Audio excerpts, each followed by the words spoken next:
intervention. Donc, parlant après tout le monde, il y a quelques risques de petites répétitions, enfin pas forcément tant que ça, mais par contre, la conclusion de mon prédécesseur, de Dominique Tasso, va permettre vraiment un lien avec mon intervention, puisque la question en effet de l'humilité, je l'aborderai pas directement pour elle-même, de l'humilité du savant ou du philosophe. Je ne l'aborderai pas forcément pour elle-même, mais elle va être en quelque sorte un des fils conducteurs, en tout cas dans la partie terminale de l'exposé. Donc il s'agit, pour terminer, et donc en quelque sorte de conclure la journée, de s'interroger sur les fondements matérialistes et, j'ai dit, gnostiques en effet de l'eugénisme. En fait, il va s'agir de montrer d'un point de vue ici vraiment philosophique qu'en effet le matérialisme philosophique est à la source de l'eugénisme, mais aussi, et c'est peut-être le point qui sera le plus novateur et le plus intéressant me semble-t-il, même si ça va rejoindre certains propos déjà esquissés au moins, c'est de s'interroger vraiment sur ce que c'est que ce matérialisme. Et en fait, c'est peut-être moins évident que ce qu'il apparaît. Une fois de plus, ce sont des propos qui ont déjà été un petit peu esquissés par mon prédécesseur aussi, puis ce matin également, et que je vais pouvoir redévelopper un petit peu plus pour votre domaine. Alors je commencerai, je n'aurai pas forcément beaucoup de citations dans mon texte, mais je vais commencer par une, qui est donc la suivante. La question suprême pour l'humanité, le problème qui est à la base de tous les autres et qui nous intéresse plus profondément qu'aucun autre, est la détermination de la place que l'homme occupe dans la nature et de ses relations avec l'ensemble des choses. D'où sommes-nous sortis? Quelles sont les bornes de notre pouvoir sur la nature et celles de la nature sur nous? Quel est notre but et notre destinée? Voilà les questions qui se présentent incessamment d'elles-mêmes à tout homme qui naît à la vie mentale et qui lui offre un intérêt que rien ne saurait diminuer. Alors cette citation, elle est de quelqu'un dont il a déjà été question, qui est Thomas Huxley. Et elle est extraite d'un ouvrage de Thomas Huxley qui est Evidence as to Man's Place in Nature. Mais surtout, donc, elle est mise en exergue à l'ouvrage de Ernst Haeckel, Religion et évolution, qui reprend des conférences, 3 conférences, faites à Berlin en 1906. Alors que le jeune Thomas d'Aquin se demandait « qu'est-ce que Dieu ?», ces savants se demandent par conséquent, d'une certaine manière, « qu'est-ce que l'homme ?» Alors non pas en lui-même, il ne s'agit pas de définir l'homme, mais selon ses rapports dynamiques avec la nature, lesquels, selon Huxley, se déclinent par conséquent en 3 aspects. L'origine, l'action et la passion, autrement dit le pouvoir de l'homme sur la nature et le pouvoir de la nature sur l'homme, donc le pouvoir exercé et le pouvoir subi, et enfin la destinée. Donc puisque tout se joue dans le rapport à la nature, on comprend que l'origine de l'homme est purement naturelle, et sa destinée également. Il y a toutefois une dissymétrie manifeste. Si l'origine ne peut par définition être que subie, nous ne créons pas nous-mêmes, la destinée peut, elle, sans doute être choisie, au moins en partie. Et pour autant que le terme de choix ait un sens pour ces penseurs qui nient tous explicitement le libre arbitre. Ça, c'est une autre question. Disons que ça peut avoir un sens dans la mesure où l'homme va exercer en effet un pouvoir sur la nature qui ne la subit donc plus intégralement. Il peut donc se dégager en partie de sa tutelle. Et donc la question intermédiaire posée par Huxley, c'est-à-dire la question quelles sont les bornes de notre pouvoir sur la nature et celle de la nature sur nous, cette question intermédiaire représenterait alors le moment de la lutte de l'homme contre la nature, qui peut aussi bien être une lutte contre lui-même, dans la mesure où il est un être naturel. L'eugénisme comme doctrine et pratique visant à améliorer l'espèce humaine par une sélection qui doit empêcher d'une part la reproduction des êtres jugés de qualité inférieure et promouvoir d'autre part celle des êtres jugés de qualité supérieure, peut être lu ici en creux, au moins à titre de possibilité. Alors si par ailleurs toute l'existence humaine est fonction de son rapport à la nature, la science de la nature devient nécessairement la science reine. Point qui est aussi à remarquer et qui est bien sûr essentiel. Donc non seulement elle détrône la théologie, qui est vraiment une obsession pour Haeckel, tout se joue dans le rapport au christianisme, il le dit explicitement, il va vraiment du rapport au christianisme dans la théorie de l'évolution. Donc non seulement donc, la biologie évolutionniste détrône la théologie, mais elle va détrôner encore ce que Haeckel appelle la métaphysique, je mets ça entre guillemets parce qu'il y aurait beaucoup à dire sur l'emploi du terme, passons. Mais elle devient encore la science architectonique dans le domaine pratique. Autrement dit, on comprend très bien que ce soit joué dans le dernier tiers du XIXe siècle, ce que Pichot, dans l'ouvrage qui a déjà été cité ce matin, La société pure, décrit très bien, c'est-à-dire toute l'influence sociologique de la biologie. Si la biologie est la science reine, elle a en effet droit de juridiction, y compris dans le domaine politique. Bien, alors de l'aveu de tous ces savants, en tout cas, cette domination de la biologie a été rendue possible par l'œuvre de Darwin, qui, officiellement en tout cas, a fourni la clé du mécanisme évolutionniste en biologie, en énonçant le principe de sélection naturelle. Donc ce qui, depuis Lamarck, n'apparaissait être encore que pure spéculation, ou presque, semblait alors devenir clair, en recevant ce qui se présente à la fois comme une explication et un moyen d'action. D'où le critère qui fait le caractère scientifique selon la science moderne. Il faut en effet expliquer, mais il faut aussi avoir un moyen d'action. Les énoncés de la science doivent se vérifier par l'action. Je dirais, méthode expérimentale oblige. L'expérimentation, c'est bien la reproduction artificielle de ce qui se produit dans la nature. Il faut donc, et c'est censé être en tout cas la reproduction artificielle de ce qui se produit dans la nature, il faut donc que la découverte scientifique donne un moyen de production du phénomène. Donc la dimension de l'action est essentielle, on aura largement le temps de voir que ça revient très, très souvent dans l'exposé que je fais. Ceci, entre parenthèses, c'est bien sûr la différence fondamentale entre le matérialisme moderne et le matérialisme purement philosophique des Grecs, des atomistes grecs. C'est le seul point sur lequel je nuancerai à peine le propos de mon prédécesseur, quand il a dit que ça remettait en question l'héritage grec. Oui, il y a quand même que le matérialisme moderne remettait en question l'héritage grec, oui, sauf qu'on sait quand même qu'il y a bien sûr un matérialisme philosophique chez les Grecs et qui est loin d'être négligeable. Mais il est clair qu'il n'a pas cette dimension, disons, scientifique au sens moderne, et c'est vraiment donc une différence importante avec le matérialisme moderne. Bien, alors si donc, la science donne un moyen en effet d'explication et d'action, on comprend que l'eugénisme soit apparu comme le prolongement pratique de la théorie darwinienne, en tout cas là aussi au moins à titre de possibilité, donc qui elle-même donnait par conséquent sa base scientifique au matérialisme hérité du XVIIIe siècle.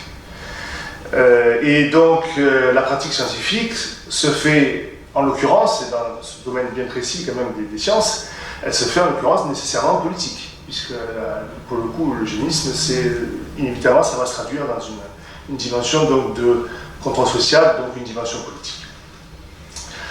Alors, c'est du coup les deux aspects en fait que je vais développer à travers cette analyse du matérialisme et de sa signification véritable. Et je reconclurai sur ça tout à l'heure. Il y a vraiment ces deux branches, donc il y a la dimension, disons, théorique et la dimension pratique comme origine, disons, philosophique à l'eugénisme. Indissociablement, il est partie prenante d'une certaine théorie, d'une certaine conception de la nature en général et de l'homme en particulier, mais il est aussi indissociable de certains projets, appelons-le politique, en tout cas social, qui est un projet de domination sur l'homme. Alors dans ce qui suit, donc, je m'efforcerai de montrer en 3 temps que le matérialisme philosophique est en effet donc, au fondement de l'eugénisme, que ce matérialisme est en fait un idéalisme, et donc en ce sens, il n'est pas un véritable naturalisme, je distinguerai bien sûr le matérialisme et le naturalisme. Et enfin, j'essaierai de terminer, si le temps me le permet, si j'ai encore le temps, en développant l'idée que cet idéalisme renvoie lui-même donc, donc à la volonté de maîtrise de la nature qui n'est pas sans lien avec une forme de gnosticisme. Alors, la question qui peut être posée, je dirais, pour commencer, c'est, en fin de compte, quand on réfléchit un petit peu à l'eugénisme, c'est au bout de compte, quelle est donc cette nature de l'homme qu'il conviendrait d'améliorer. Pourquoi, en effet, ce projet de rendre l'homme meilleur qu'il n'est? Alors, le premier point à examiner, c'est que cette nature, elle est comprise, en effet, de manière strictement matérielle. Alors, par matérialisme philosophique, il faut entendre la thèse, il faut, en tout cas d'abord et avant tout, entendre la thèse que tout ce qui existe est d'ordre matériel.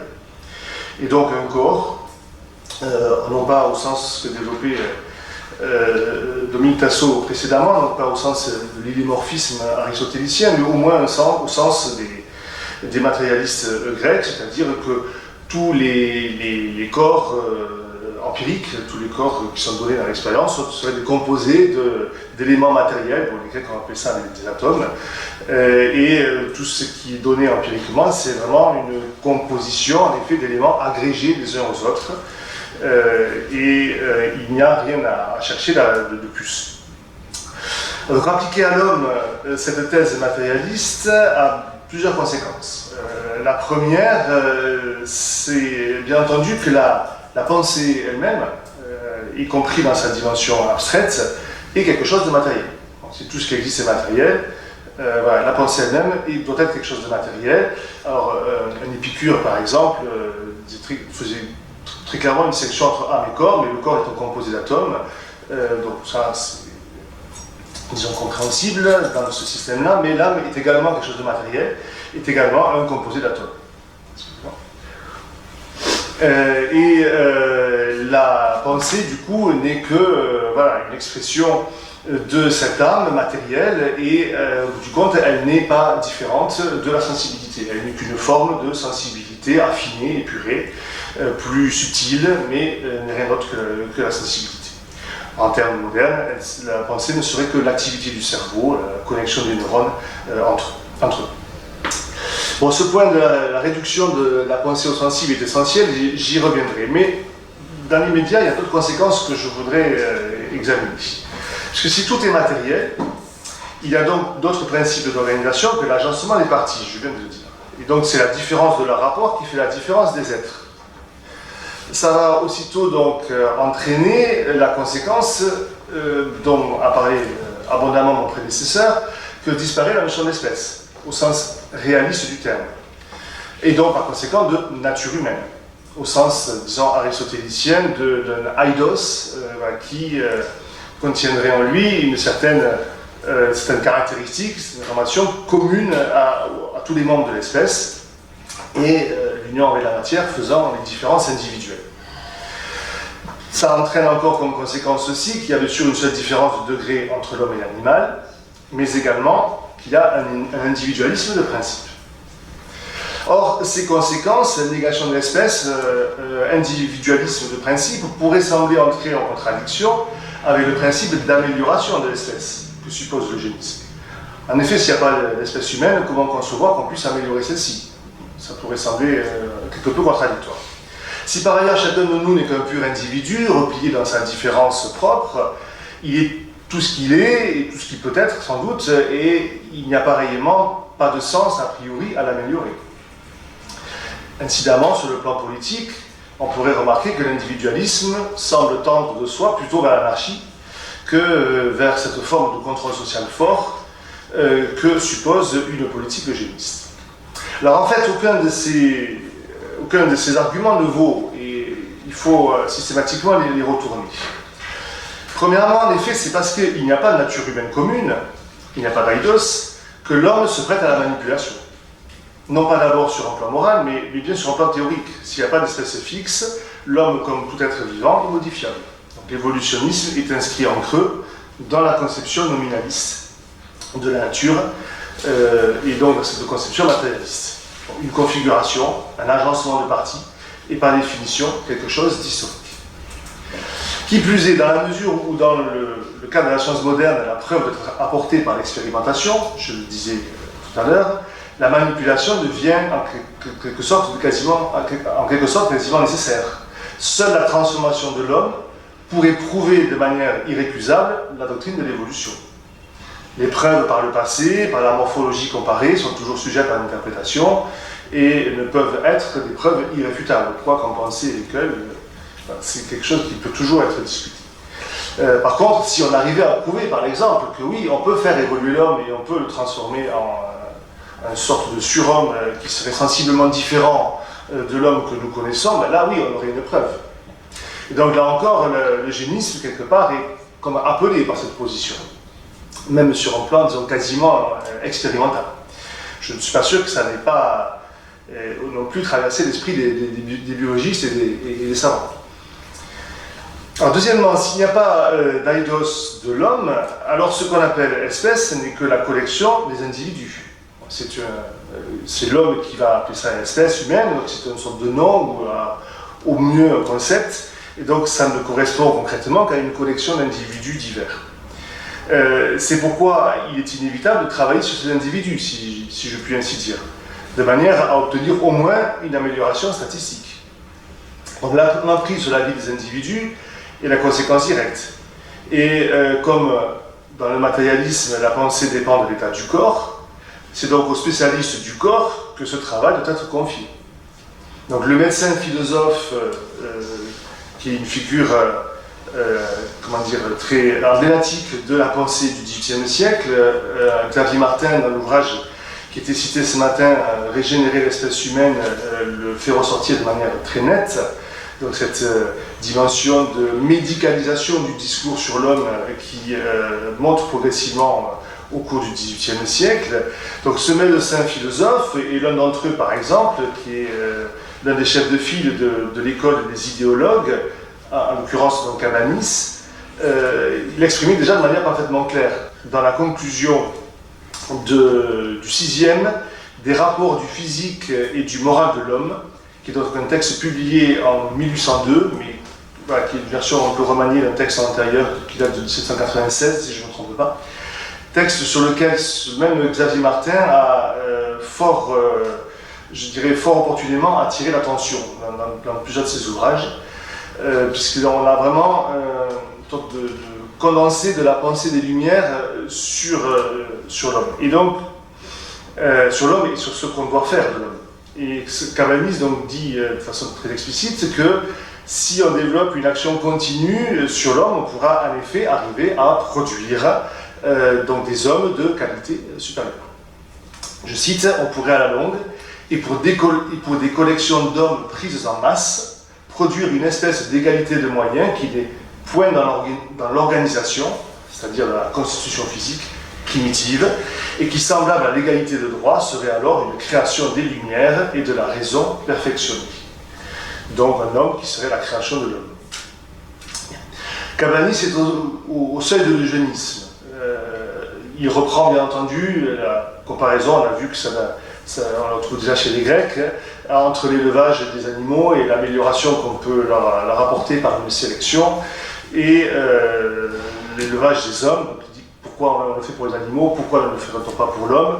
Bon, thématique qu'on a retrouvée à plusieurs reprises et qui est déjà présente donc chez lui et dans des prédécesseurs aussi au XVIIIe siècle. Donc Cabanis il est au seuil de l'eugénisme. La différence c'est qu'il résume celle qui existe, je crois, entre le matérialisme du XVIIIe siècle et l'eugénisme du XIXe siècle, tient au fait qu'il envisage manifestement avant tout une action sur l'individu constitué, et non pas sur la reproduction, pardon, et donc non pas sur l'engendrement. Mais c'est davantage une action qui serait produite par le moyen de l'éducation et de tout ce qui peut venir modifier le tempérament, un terme qu'il utilise, qui est très courant dans le contexte. Donc il s'agira d'influer sur l'individu, alors dès sa plus tendre jeunesse, par l'éducation, confère aussi tous les projets révolutionnaires de prise en charge des enfants, on les soustrait à la famille pour les éduquer et en faire de bons républicains. Donc il s'agit, la logique, c'est de modifier en fait l'environnement pour modifier les impressions, et comme la pensée de l'individu, de l'homme, n'est que la somme des impressions qu'il a subies dans son parcours individuel, ainsi on arrivera à modifier cette pensée et on va modifier quelque part l'homme lui-même. Et là, bien entendu, là-dedans, le rôle de l'hygiène, c'est le terme qu'utilise Cabanis, autrement dit de la médecine, est prépondérant, donc via l'éducation physique, mais là encore, comme le moral dépend du physique, le moral ou l'intellectuel, c'est le terme qui est utilisé, c'est le terme de moral, l'éducation sur le physique va aussi entraîner par votre conséquence le changement moral, intellectuel, psychologique de l'homme. Et donc on pourrait arriver à des hommes vigoureux et sains, qui seraient en même temps et de manière indistincte des citoyens sages et bons, le but étant de rapprocher sans cesse, de plus en plus, l'espèce humaine d'un type parfait. L'idée d'une transmission héréditaire des tempéraments et donc des modifications ainsi engendrées est présente chez Cabanis, même si elle n'est pas théorisée en tant que telle, c'est pas forcément très clair, mais elle est quand même fortement suggérée, donc manifestement on y songe. Voilà, donc on est sur ce type de pensée qui vraiment, je répète, au seuil de l'eugénisme, ce que l'eugénisme introduira de plus, l'eugénisme du XIXe siècle, c'est l'idée d'une action plus radicale, car dirigée sur la reproduction humaine. Donc derrière ça, ou entre les deux plutôt, et il y a bien sûr tout le développement de la biologie et des premiers pas de la génétique que Cabanis, bien sûr, ne connaissait pas encore. Sur un plan politique, c'est bien sûr intéressant, puisque donc cette action sur les hommes pris en masse, sur des masses d'hommes, ça renvoie bien entendu à un projet politique qui est quand même bien précis, bien déterminé. Et là on tombe, je crois, sur une illusion, qui, à mon sens c'est quand même une illusion dramatique, qui est une illusion qui est celle d'abord et avant tout des sociétés libérales, qui conçoivent que parce qu'elles sont fondées sur le dogme de l'individu, elles sont des sociétés libres. Et en fait, l'individualisme est solidaire d'une conception mécaniste de l'homme, matérialiste, mécaniste, et donc du social, qui revêt par définition un caractère implacable.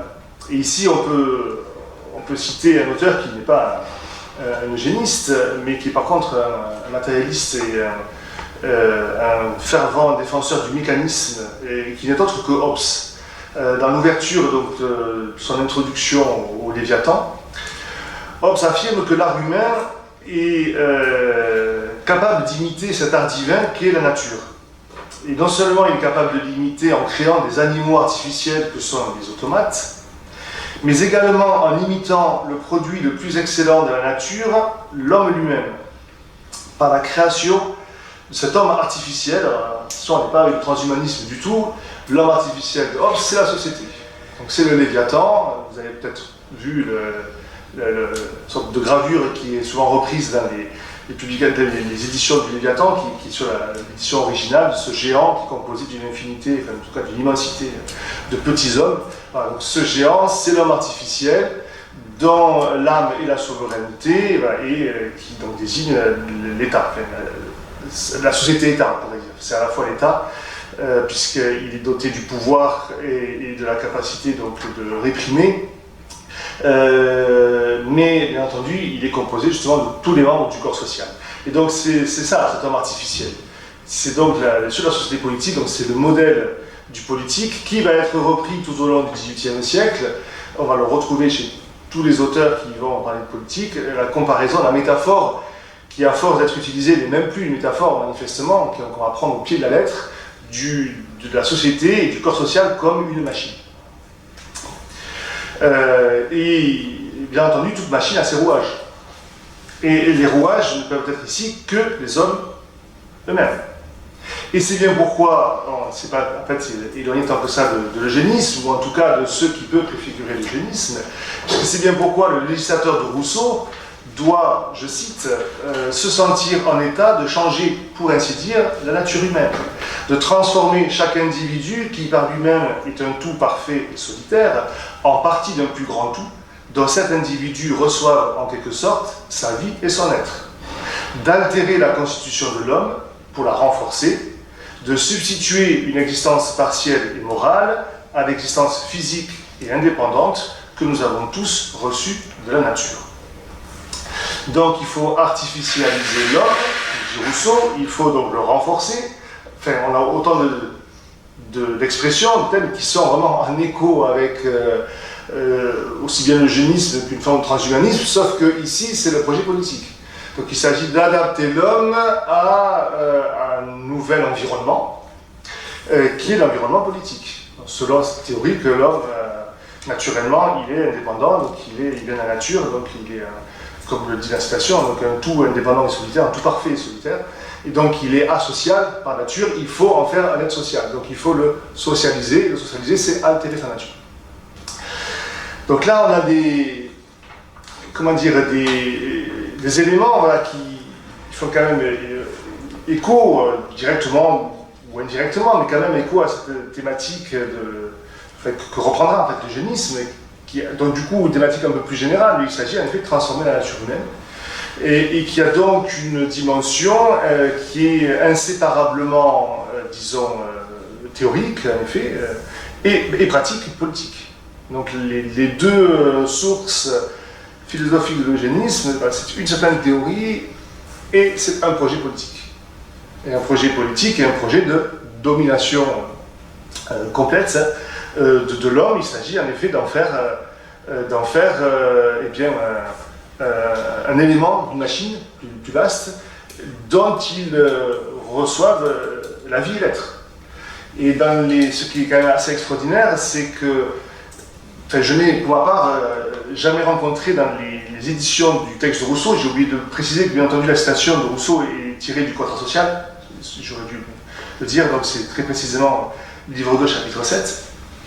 Et dans ce passage, quand Rousseau dit que cet homme donc transformé, cet individu, donc il va recevoir en quelque sorte sa vie et son être de la société, je n'ai jamais rencontré de commentateur qui fasse remarquer qu'on a là une parodie, volontaire ou involontaire, je n'en sais rien, une parodie du discours de saint Paul devant l'aréopage, qui dit qu'en la divinité, nous avons la vie, le mouvement et l'être. Donc il manque le mouvement dans le propos de Rousseau, mais on a la vie et l'être. Difficile de croire, même si ce n'est pas volontaire de la part de Rousseau, qui bien entendu, en tant que citoyen de Genève, a été versé dans les écritures bibliques, protestantisme, je dirais, oblige en quelque sorte, bon, puis le contexte général des choses de l'époque. Difficile de voir qu'il n'y a pas ici quand même un certain écho, une certaine réminiscence, et bien entendu, le nouveau Dieu, c'est l'État. Puisque là, celui dont on reçoit la vie et l'être, c'est la société-État.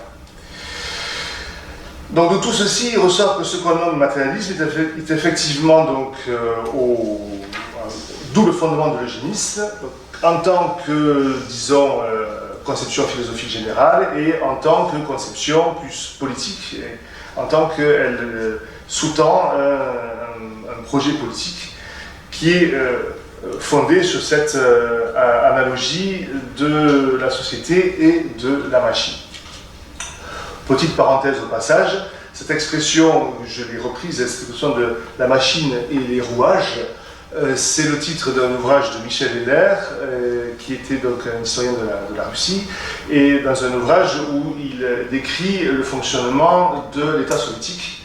Et cette expression, il ne l'a pas inventée puisque c'est une citation de Staline lui-même, qui reprend cette image donc, de la machine et des rouages. Bien entendu, la machine, c'est l'État.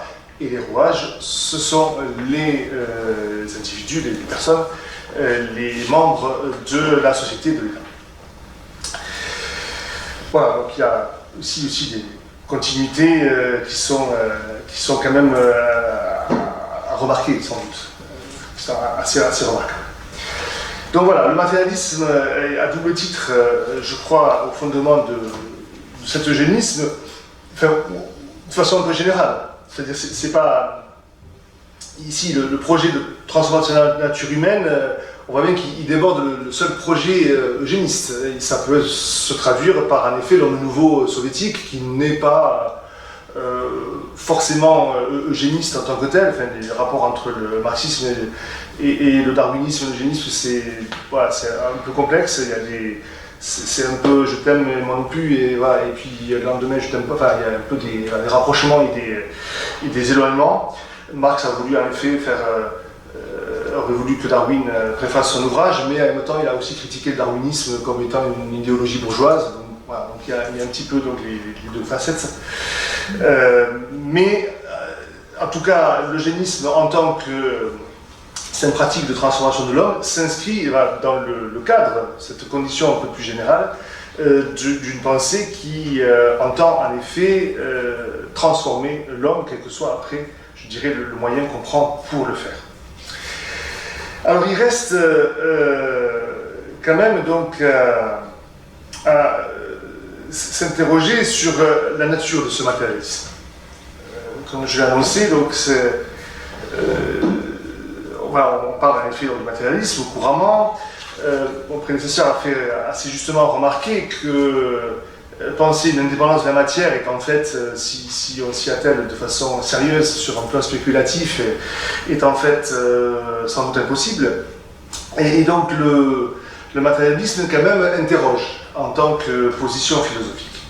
Alors il n'est pas nouveau, je le rappelais aussi en commençant, donc le matérialisme a bien sûr existé dès la Grèce, qui n'est pas quelque chose de spécifiquement moderne, mais néanmoins, déjà sur un plan très général, on peut quand même sans doute faire remarquer qu'il y a au moins un paradoxe, sinon une contradiction dans l'affirmation du matérialisme philosophique. Paradoxe ou contradiction même qui tient au fait que cette affirmation est quand même une affirmation théorique qui dépasse à coup sûr ce que nous donne l'expérience et qui relève très clairement d'une forme de pensée. Donc c'est certains penseurs, donc certains êtres intelligents qui vont affirmer le matérialisme. Bon, ce que je dis là est quelque part une évidence, une palissade peut-être, mais en fait c'est quand même assez significatif, c'est-à-dire que le matérialisme est une thèse abstraite. Et or, le matérialisme rend de soi a priori très difficile de concevoir justement une pensée abstraite. Donc là déjà, il y a une difficulté un petit peu de principe. Quand on regarde un petit peu plus le détail, et là je m'en tiendrai au matérialisme du XVIIIe siècle, si on prend un petit peu son origine sur le plan philosophique est la théorie empiriste. C'est l'empirisme de celui qui est quand même le maître à penser majeur de la génération des Lumières, à savoir Locke, qui forme le point de départ de l'empirisme. Alors, rappelons que, du matérialisme, pardon. Rappelons que ce qu'on entend par empirisme, dans les classifications philosophiques de l'histoire de la philosophie, c'est cette doctrine qui entend affirmer que toutes nos connaissances proviennent de l'expérience. Qu'il n'y a pas, par conséquent, de structure innée, de quelque ordre que ce soit, de la connaissance. Et Locke passe tout le premier livre, par exemple, de son ouvrage majeur qui est l'Essai sur l'entendement humain. Tout le premier livre est consacré à réfuter toute forme d'innéisme, sous quelque manière qu'on puisse le concevoir. Voilà, donc tout provient de l'expérience, toutes nos connaissances proviennent de l'expérience. Excusez-moi. À ce stade, il y a quand même une difficulté qui va surgir aussitôt. C'est que tout provient de l'expérience très bien, donc a priori, il semblerait qu'on devrait conclure que toutes nos connaissances viennent d'un rapport aux choses mêmes, de la confrontation avec les choses, puisque l'expérience, qui est ancrée dans la sensibilité, c'est quand même la mise en présence avec les choses mêmes et le fait que ces choses vont m'affecter et vont me transformer quelque part, non pas au sens eugéniste ou transhumaniste, mais au sens où elles ne vont pas me laisser complètement indemne. Voilà, l'expérience va me marquer sur le plan de l'histoire personnelle et va modifier sans doute mes connaissances. Ceci donc, bien sûr, dans une logique de confrontation, je répète, avec les choses mêmes. Or, c'est là où cet empirisme revêt un caractère un peu curieux, puisque tout en affirmant donc, que tout provient de l'expérience, Locke va en même temps reprendre l'affirmation d'origine cartésienne que l'objet immédiat de nos connaissances, ce sont les idées. Alors, en termes d'idées, on sait si on fait un petit peu de philosophique, et il remonte à Platon. C'est Platon, en tout cas, qui lui donne son premier sens philosophique. Il a été repris par beaucoup de penseurs, et notamment par les théologiens chrétiens qui vont abondamment utiliser le terme pour décrire et signifier la pensée divine, la pensée créatrice et divine. Et il va être repris, à ma connaissance, c'est le premier à le faire, sur un plan en tout cas absolument général, par Descartes, pour signifier l'objet immédiat de la connaissance humaine. Alors bien entendu, c'est très différent des idées divines, mais dans ce terme d'idée, il y a toujours quand même un fil conducteur. L'idée, c'est toujours un modèle des choses. C'est toujours, non pas les choses mêmes, mais ce dont les choses sont l'imitation. Ça, c'est chez Platon. Les idées chez Platon, c'est transcendant, c'est dans le monde intelligible. Et puis les choses sensibles, matérielles, sont à l'image des idées.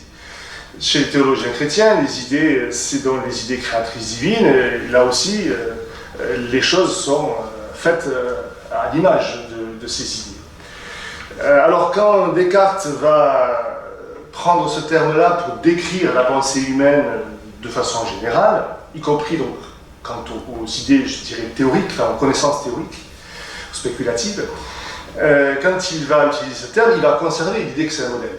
Alors chez Descartes, ça ne pose pas, sur un plan de logique, de raisonnement, ça ne pose pas un grand problème, puisque ces idées sont innées. Donc elles sont inscrites par Dieu en mon âme dès mon origine. Donc j'ai en moi le tableau des choses, ou en tout cas j'ai les idées qui sont les principes qui vont permettre d'interpréter les choses. Elles sont inscrites dès l'origine par Dieu en mon âme, et elles sont par conséquent un modèle en effet des choses. Ce qui va impliquer, quand on lit Descartes de très près, que en fait je n'ai jamais de connaissance des choses elles-mêmes chez Descartes. Les choses elles-mêmes échappent toujours. Ce que je connais, c'est toujours des idées, y compris pour les idées sensibles. Les perceptions, les couleurs, ça, pour Descartes, c'est une sorte de transcription des mouvements physiques dans les choses dans mon âme. Donc c'est une sorte de chiffre. Voilà. Et aussi pour toutes les idées. Les 4 mots de la pensée, bon, je ne développe pas plus ceci, c'est pas forcément utile. Donc quand Locke va reprendre, après Locke, toute la tradition empiriste, donc Condillac, Hume, déjà, Condillac, et puis tous ceux qui vont s'inspirer de Condillac jusqu'aux idéologues de la fin du XVIIIe siècle, début du XIXe siècle, de l'époque de Napoléon, grosso modo, de la révolution de Napoléon. Donc ils reprennent tout ce terme d'idée, et ils vont reprendre donc cette thèse que notre connaissance immédiate, c'est une connaissance d'une idée. Alors c'est un petit peu curieux parce qu'il pourrait sembler qu'une idée qui provient d'une expérience, c'est contradictoire. Si l'idée est un modèle des choses, et si l'expérience est la confrontation avec les choses mêmes, si j'ai la confrontation avec les choses, j'ai pas besoin du modèle. Donc a priori, c'est pas vraiment compatible. Alors Locke, je ne peux pas du tout rentrer dans la théorie des idées chez Locke, c'est beaucoup trop complexe, et ça demanderait de grands développements. Disons simplement, pour vraiment dire ça de façon très très synthétique, que Locke va distinguer en fait déjà entre idées simples et idées complexes. Les idées simples sont les perceptions sensibles immédiates, mais qui sont des perceptions des apparences des choses, qui sont des perceptions des données donc purement sensibles, et qui ne me renseignent pas sur ce que sont les choses. Et à partir de là, donc, l'esprit humain va, disons, composer, notamment pour toutes les idées abstraites, il va composer ces idées entre elles et il va former des idées abstraites. Et donc, en fait, il va forger un modèle des choses. Donc, les idées ne sont pas tant acquises qu'on pourrait dire construites. Bon, le terme n'est pas chez Locke en tant que tel, mais Locke anticipe, quand on le lit de près, quand même de façon assez remarquable, sur plusieurs points, la conception de Kant. Donc il va nous affirmer, donc un siècle après Locke, que les choses en soi, elles nous sont irrémédiablement inconnues, et que ce que nous connaissons, c'est une certaine synthèse entre les perceptions sensibles, mais qui ne sont pas la perception des choses mêmes, et les catégories de l'entendement. Donc c'est un modèle que notre esprit crée. Donc je ne connais pas directement les choses. Alors ça, c'est quand même intéressant, parce que du coup, le matérialisme qui découle de l'empirisme sur le plan philosophique, c'est en fait bel et bien un idéalisme, c'est-à-dire c'est une construction intellectuelle que vont faire ces penseurs-là et ces philosophes. Et là où c'est intéressant, c'est que, au-delà de cet aspect, disons, théorique, c'est que quand même l'idée, là je fais un rapprochement qui mériterait pour le coup d'être davantage étudié, développé, argumenté. Je ne vais pas pouvoir le faire, je vais faire ça un petit peu en raccourci. Mais ce terme d'idée, il avait pu être utilisé auparavant par d'autres penseurs.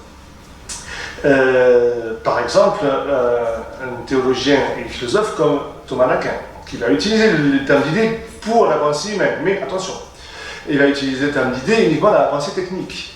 C'est-à-dire que lorsque je vais agir pour faire quelque chose, transformer la nature, donc fabriquer des objets artificiels, et travailler par conséquent d'une matière donnée, comme on dirait un matériau, là je vais le faire à partir d'une représentation que je forge au préalable dans mon esprit. Donc je forme une idée en effet, non pas d'une chose existante, mais d'une chose à produire. Donc l'idée rentre ici dans la catégorie de la pensée technique. Alors si on fait un rapprochement un peu entre les deux, ce terme d'idéalisme que j'ai utilisé, donc qui est bien sûr appliqué traditionnellement à Descartes, mais que souvent on oppose justement à l'empirisme. Donc l'empirisme est en fait un idéalisme un peu différent, certes, mais un idéalisme quand même. Et cet idéalisme, c'est, je crois, fondamentalement une pensée qui est une pensée technique. Donc c'est pas une pensée de la connaissance des choses en tant que telles. C'est une pensée de la connaissance des choses, si on peut dire ainsi, en tout cas de l'action, on pourrait dire des choses, et de la manière dont je vais pouvoir agir sur les choses. Et ça va au-delà même donc, du matérialisme du XVIIIe siècle. C'est inhérent à la science moderne, c'est-à-dire à la science galiléo-cartésienne. Galilée et Descartes étant les deux principaux, il y a d'autres bien sûr, mais deux principaux à forger, si vous voulez, le type de la science moderne. Descartes, quant à la connaissance des choses, en fait, c'est vite réglé, puisque nous avons pour Descartes deux idées fondamentales. L'idée de la matière, c'est bien une idée, parce que les choses matérielles, nous ne les connaissons pas directement. Nous connaissons toujours un modèle. Donc nous avons l'idée de la matière et l'idée de la pensée. Et l'idée de la matière, elle contient quoi? Elle contient l'étendue. Donc ça n'est que de l'étendue, ça n'est que des qualités, en fait, des propriétés plutôt géométriques. Donc ça résout a priori et définitivement la question de la nature des choses. La nature des choses, c'est de la matière étendue, point à la ligne, quelles que soient les choses en question. Du coup, conséquence, la science, elle a s'intéressé à quoi? Non pas à ce que sont les choses, on le sait a priori, c'est de la matière, point. Mais elle va s'intéresser par conséquent à ce que font les choses. C'est-à-dire que tout le programme de la science moderne, c'est d'arriver justement à déterminer quelles sont les forces de la nature et quelles sont les combinaisons naturelles. Et si je parviens à déterminer quelles sont ces forces et ces combinaisons, peut-être que je vais pouvoir arriver à les capter à l'effet au bénéfice de l'homme et en retour agir sur elles. Savoir comment ça fonctionne me permettra d'intervenir et d'interagir avec ces choses-là. Bref, c'est le programme du mécanisme. On réduit la nature à des parties de matière qui ne sont que de l'étendue en rapport les unes avec les autres. La seule chose qui se rajoute à l'étendue, en fait, c'est le mouvement. Donc, ces parties de matière, elles sont en mouvement les unes par rapport aux autres.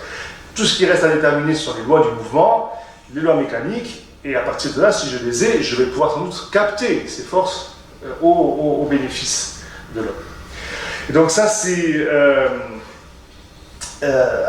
donc là, on est bien sûr loin de l'eugénisme en tant que tel. Je trace, si vous voulez, une sorte de condition philosophique très générale qui est, si je me résume ici, le fait que, par définition, la science moderne a sans doute une dimension théorique, bien entendu, mais elle a aussi, et de manière inséparable, une dimension active, au sens non pas de l'action morale, mais au sens de l'action technique.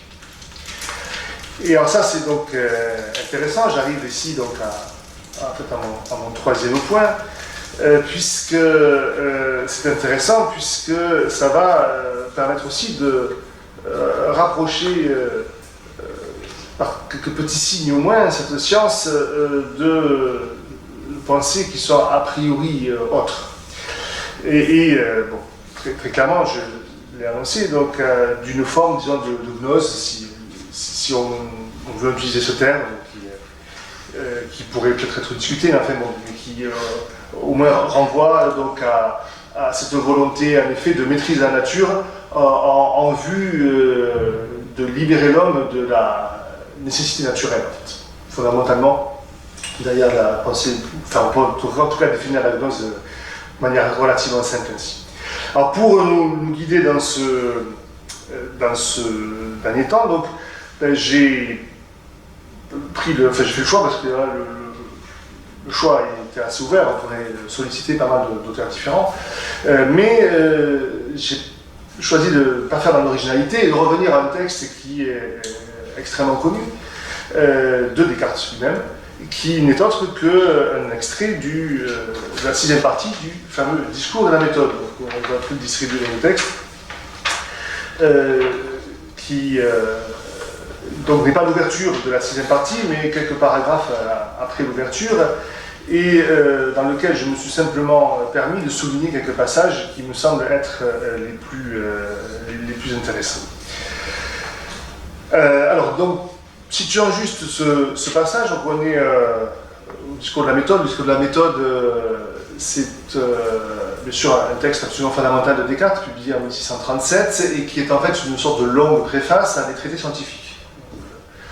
La géométrie de Descartes, son traité sur l'homme, et y compris un texte qui aurait dû faire partie du recueil et qui n'en a pas fait partie, et qui était donc son traité du monde, et qui n'a pas publié pour une raison simple, qui est le propos qui ouvre la 6e partie du discours, qui précède directement notre passage, ou presque directement, il y a juste une petite chose intermédiaire, et qui est en fait le fait que Descartes se trouve embêté parce qu'il y a eu entre-temps l'affaire Galilée. La condamnation de Galilée par l'Inquisition pour l'affirmation que la Terre tournait sur elle-même, donc est en mouvement. Et comme Descartes défendait une thèse, il est un petit peu gêné, et donc il ne publie pas son traité du monde dans l'ensemble des traités, qui sont donc un premier échantillon des fruits de sa méthode. Et donc il s'en explique au début de la 6e partie du discours de la méthode, et du coup il en vient en fait à justifier pourquoi il a publié. Bien. Alors ça c'est assez intéressant. Pourquoi est-ce que Descartes donc publie ses pensées? Pourquoi est-ce que... et à partir de quand à partir de quel stade en fait il a décidé de les publier? Alors, dans le passage donc, qui nous concerne, le début, je ne vais pas forcément tout lire, ça serait peut-être un peu trop long, mais le tout début nous dit qu'en fait, tant que sa méthode a produit des fruits qui sont purement spéculatifs, c'est-à-dire qui restent dans le domaine purement théorique, il n'a pas vu la nécessité de les publier. Parce que, donc, dans ce qu'il appelle des sciences spéculatives, bon, ça n'a pas semblé disons, lui faire obligation de publier ses ouvrages.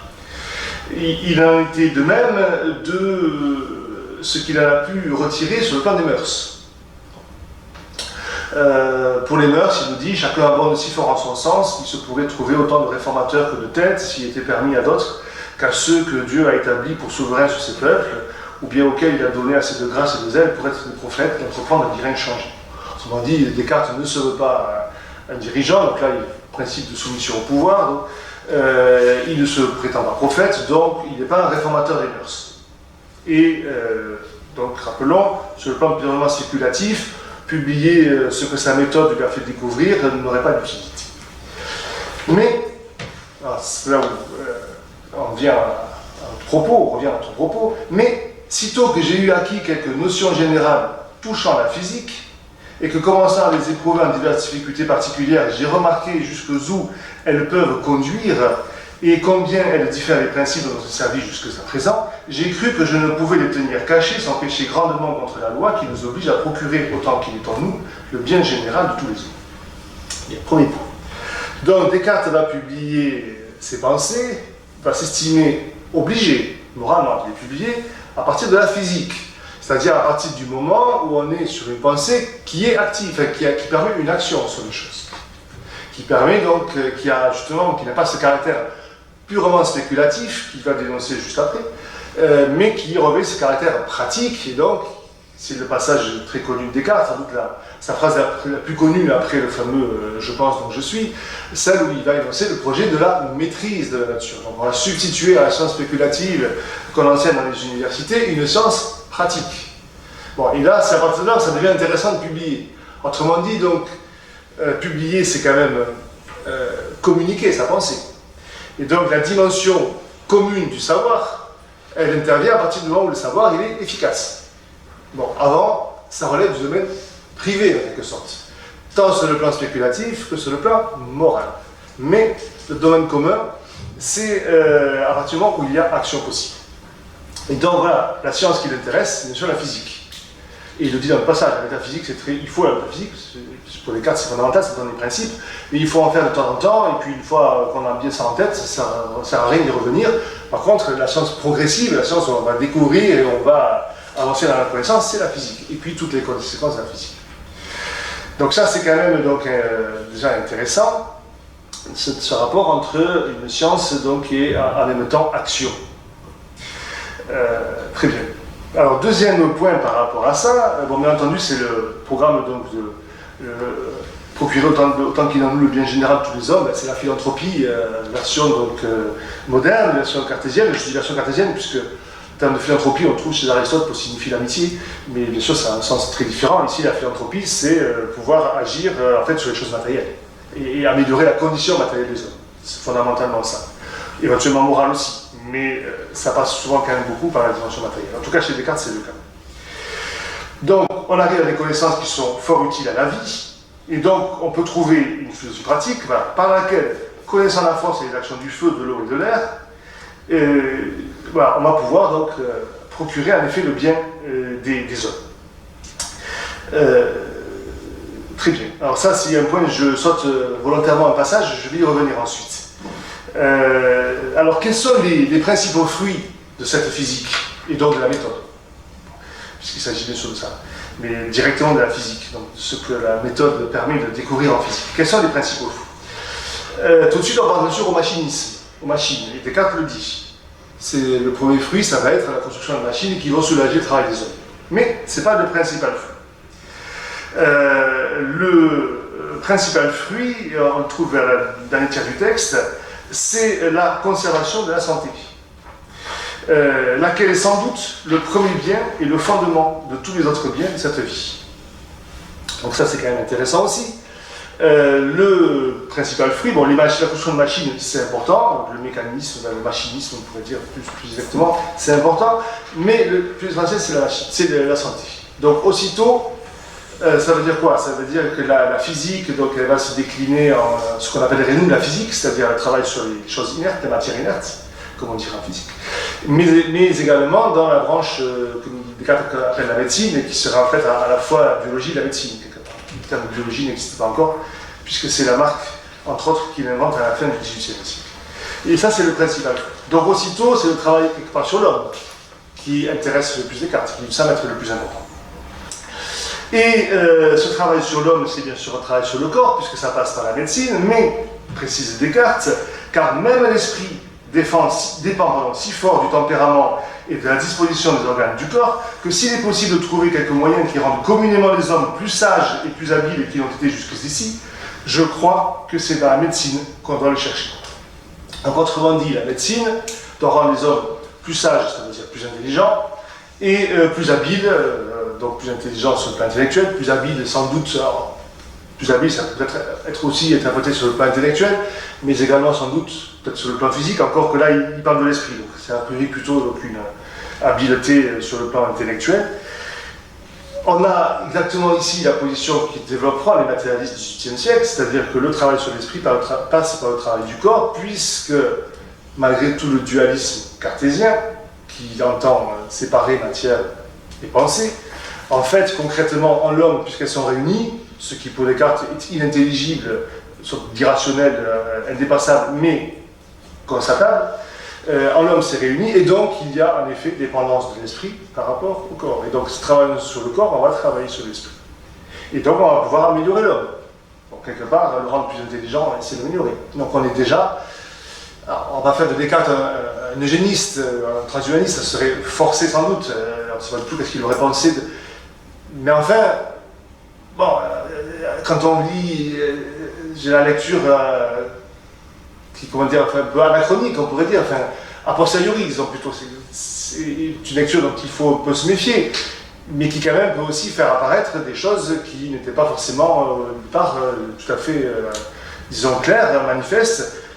Voilà, le regard rétrospectif voilà, permet peut-être de voir aussi certaines choses. Et alors ça va un petit peu plus loin, parce que donc là, il dit ceci, et un peu plus bas, donc il précise sa pensée, donc il s'agit de lutter contre les maladies, très bien, donc d'exempter d'une infinité de maladies tant du corps que de l'esprit, voilà aussi, les deux, et même aussi peut-être de l'affaiblissement de la vieillesse. Donc la médecine, bon, comme je disais, c'est la médecine, la biologie, c'est sans doute la médecine au sens large, disons la science biologico-médicale, elle a à lutter contre ce qui n'est pas une maladie, qui est a priori un donné naturel, qui est la vieillesse. Donc là encore, les rêves de nos transhumanistes de vaincre la mort, bon, c'est pas ça, on va pas jusqu'à vaincre la mort chez Descartes, mais on sait dans la correspondance la plus ancienne de Descartes, la première lettre, qu'il avait l'espoir de pouvoir prolonger sa vie, sinon indéfiniment, en tout cas un très grand nombre d'années, quelques centaines d'années. La science permettrait de dépasser les limites de la nature humaine, au sens courant du terme, que nous connaissons. Alors ça, c'est quand même bien sûr intéressant, et je terminerai dernier temps sur ça avant de conclure. C'est quand même ça, difficilement s'empêcher de voir ici quelques échos à des formes de pensée chronologiquement donc antérieures, qui sont donc bien ces pensées liées à cette forme d'idéalisme liée à la gnose, en effet, à la pensée hermétique, à la pensée magique qui se développe beaucoup au XVIe siècle. Descartes, il faut le resituer, on en fait le parangon du rationalisme moderne. À coup sûr, il trace le programme de façon quasi impeccable. Mais il baigne dans un environnement culturel qui est encore très fortement marqué par la pensée donc, du XVIe siècle. Et cette pensée au XVIe siècle, elle est multiforme, il y a vraiment tout et un peu le contraire de tout. Mais parmi ce tout, il y a le courant, disons, de l'hermétisme, d'une forme de pensée non magique qui a été extrêmement forte. Or, la pensée magique, telle qu'elle est reprise, développée par Marcille de Ficin, qui est le premier traducteur en latin du corpus hermétique, par Pie de la Mirandole, déjà évoqué ce matin, et qui est, sinon un disciple, en tout cas qui connaît très bien la pensée de Ficin, et qui va lui-même beaucoup influencer d'autres auteurs. Cette pensée donc hermétique et magique, elle consiste, si vraiment on va à l'essentiel, à faire quoi ? À s'efforcer de capter les influences naturelles, y compris au niveau des astres et des cieux, dans une sorte de jeu de correspondance d'images, de façon à pouvoir tirer bénéfice de ces forces-là, de ces puissances, et de pouvoir avoir une action sur les êtres donnés dans l'expérience. Et ça, je reviens justement au passage que j'ai volontairement cité tout à l'heure. Quand Descartes nous dit qu'il faut développer une science pratique, il nous dit bien qu'il faut, cette science, on pourrait connaître la force et les actions du feu, de l'eau, de l'air, des astres, de l'eau, de l'air, excusez-moi, mais aussi, il rajoute, ce qui est plus surprenant, donc là, le feu, l'eau, l'air, c'est des éléments physiques, c'est des éléments terrestres, mais il rajoute des astres et des cieux. Comme si par la science on pouvait capter les puissances en effet sidérales, comme on dirait de nos jours. Et donc l'écho là avec les thématiques qui ont pu être développées dans le cadre de cette pensée qu'on appelle la magie, c'est difficile quand même de ne pas faire les deux. Alors derrière ça, mais ça je ne fais que donner la référence, et c'est très vaste sujet en tant que tel, ce sont bien sûr des considérations historiques qui ont été étudiées, notamment une grande historienne des sciences, enfin, c'est plus large que des sciences, grande historienne de la pensée de la Renaissance, qui était une historienne anglaise, qui est Frances Yates, qui est décédée au début des années 80, si je ne me trompe pas, qui a beaucoup développé cette idée que le savant moderne, le savant mécanicien moderne, c'est une sorte de version, de métamorphose, on pourrait dire, du sage, justement, renaissant, avec donc la dimension mécaniste.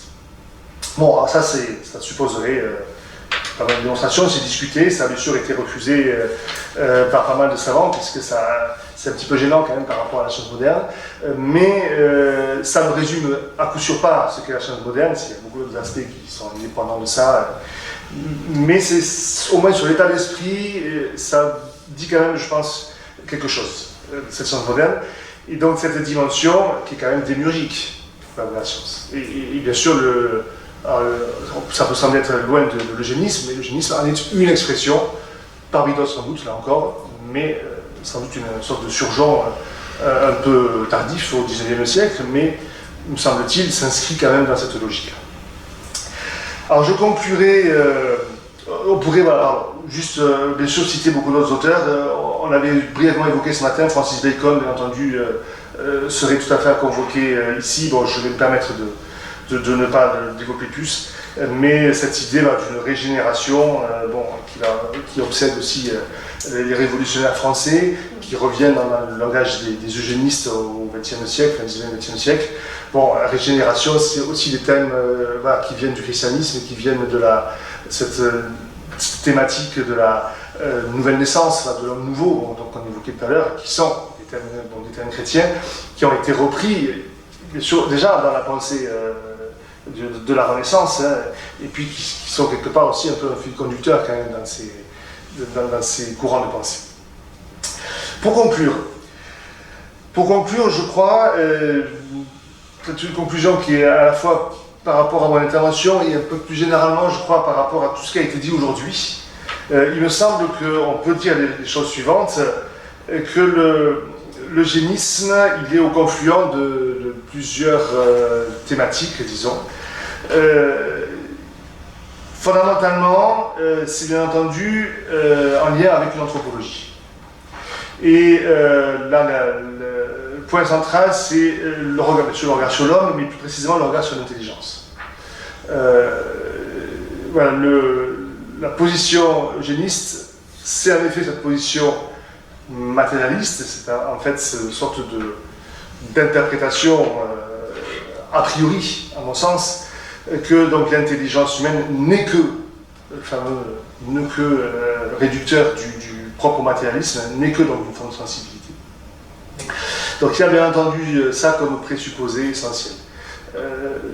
C'est vraiment le point qui est la clé, puisque ça joue sur toute l'interprétation du rapport de l'homme à l'animal, sur toute l'interprétation de l'origine de l'intelligence. Vraiment, il y a ici donc une clé qui est essentielle. L'autre point, c'est, je crois, un rapport à la question du mal. L'eugénisme, comme quelque part toute cette science, au moins c'est un aspect démiurgique. Alors, on pourrait discuter ça aussi, la vraie science. Enfin, en tout cas, ce que j'appelle science ici, c'est vraiment tout le discours de la science effective, le savoir effectif, mais aussi tout le discours qui l'enveloppe.